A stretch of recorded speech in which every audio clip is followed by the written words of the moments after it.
Welcome to Jesse's Game Review Tips and Strategy, and today's video is going to be another Arcanum video, and I'm going to show you my top 5 stealing tips and tricks.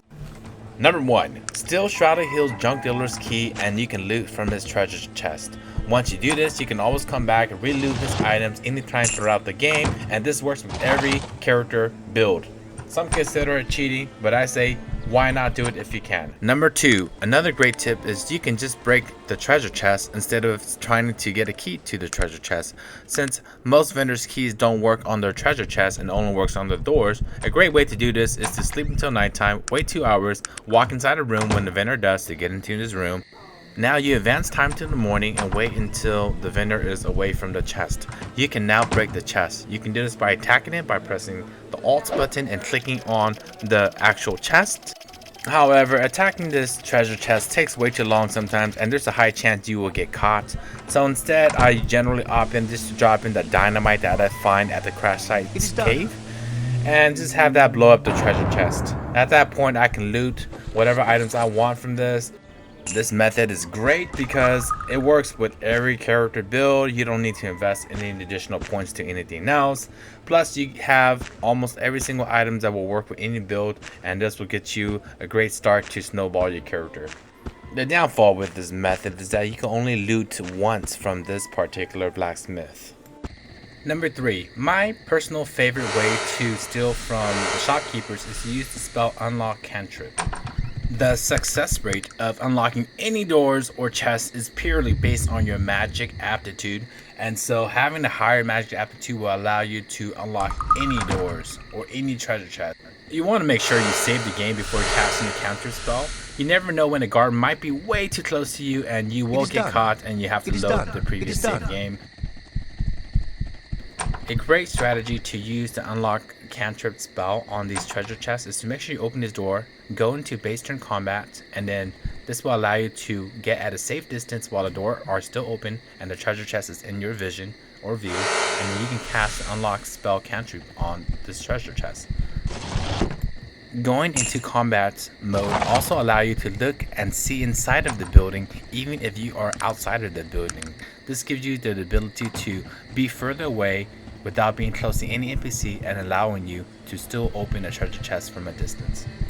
You can essentially open any treasure chest as well, especially if your lockpick is high enough. But the reason why I like Unlock Cantrip is the fact that once a door or a treasure chest is unlocked, it's unlocked throughout the whole game. You can return to each of these vendors whenever you like, open their loot of treasure chests, and take anything you want.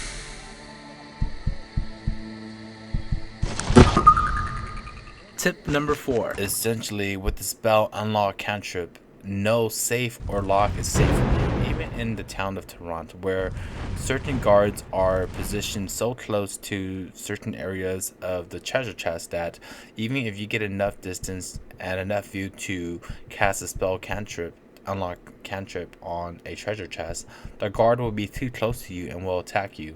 And so to get around this, be creative, drop certain coins away from the guard to reposition the guard so that you may go into combat mode, reposition yourself to be able to cast the unlock spell cantrip.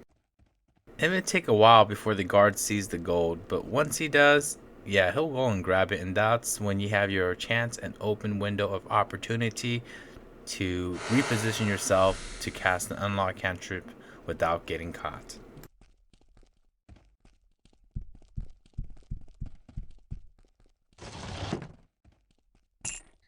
Tip number 5. In order to steal any item from NPC without triggering the NPC aggro, what you can do is you can either learn the spell Control Beast and learn the Resurrection with the spell Teleportation as well, or if you use the method that we used before with the Unlock Cantrip, you can essentially steal all these scrolls from the mage shop.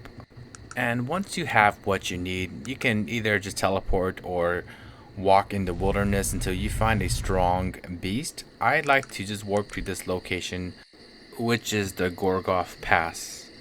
Once you get there, there's only a certain amount of beasts you can control, but once you get past some of these first entry beasts, you can just cast control beast on one of these beasts.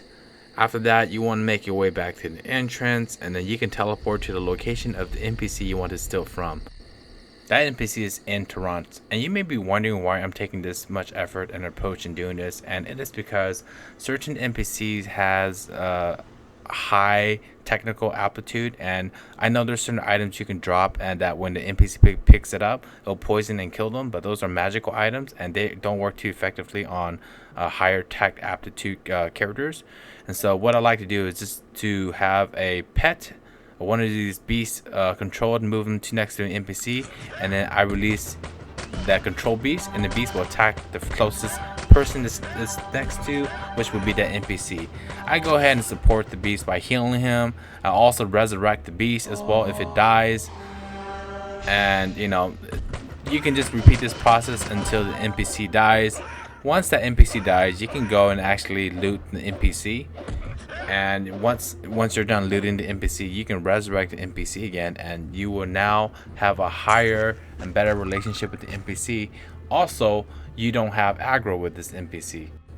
Generally, the humane thing to do would be to resurrect the beast, control the beast, and take it back to its natural habitat and release him.